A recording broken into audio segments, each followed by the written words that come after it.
In 1950, the Korean peninsula stood on the brink of one of the most devastating wars in modern history. After World War II, Korea was split in two: a communist North backed by the Soviet Union and a capitalist South supported by the United States. Both sides claimed to represent the true Korea, setting the stage for inevitable conflict. In June 1950, North Korean forces crossed the 38th parallel, launching a full-scale invasion of the South. Within days, cities fell, and millions of civilians were caught in the chaos of war. General Douglas MacArthur took command, planning a bold counterattack. In September 1950, UN forces launched a surprise landing at Incheon. The Incheon landing turned the tide, cutting North Korean supply lines. Within weeks, Seoul was liberated, and hope was restored in the South. MacArthur's forces pushed beyond the 38th parallel toward the Yalu River. But China warned, crossing the Yalu would not be tolerated. Despite the threat, the UN advanced deeper into North Korean territory. In late 1950, hundreds of thousands of Chinese soldiers entered the war. The UN forces faced a massive counteroffensive and were forced into retreat. The Battle of Chosin Reservoir became a desperate fight for survival in freezing conditions. Temperatures dropped below -30 degrees Celsius, but the fighting never stopped. Both sides suffered heavy losses in brutal winter battles.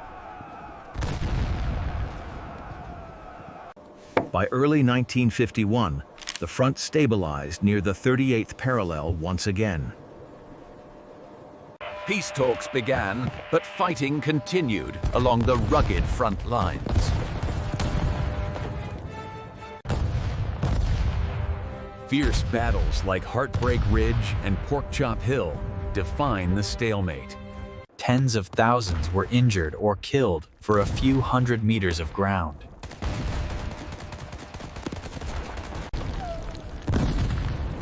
The civilian population endured unimaginable suffering throughout the conflict.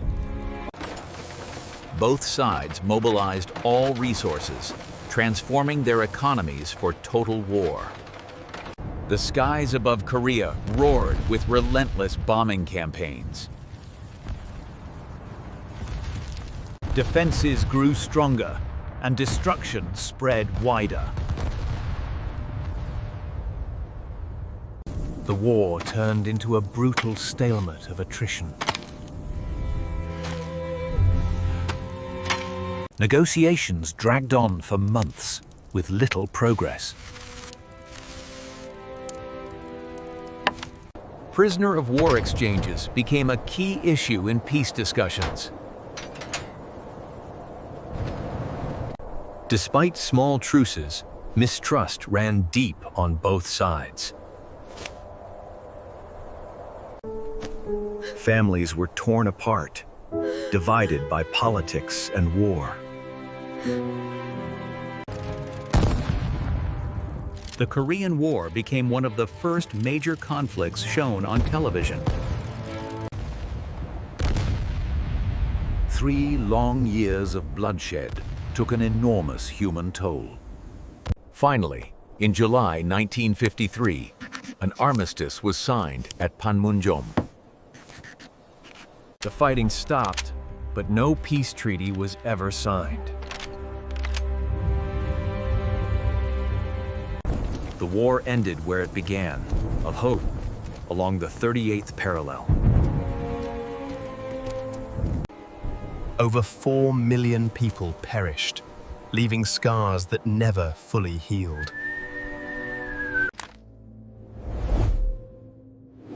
To this day, North and South remain technically at war. The peninsula stands as one of the most heavily armed borders in the world. The demilitarized zone is both a symbol of peace and division. Generations later, the lessons of the Korean War are still taught. Their sacrifice reminds us of the cost of freedom and the tragedy of division. Yet hope endures. A dream of reunification remains alive.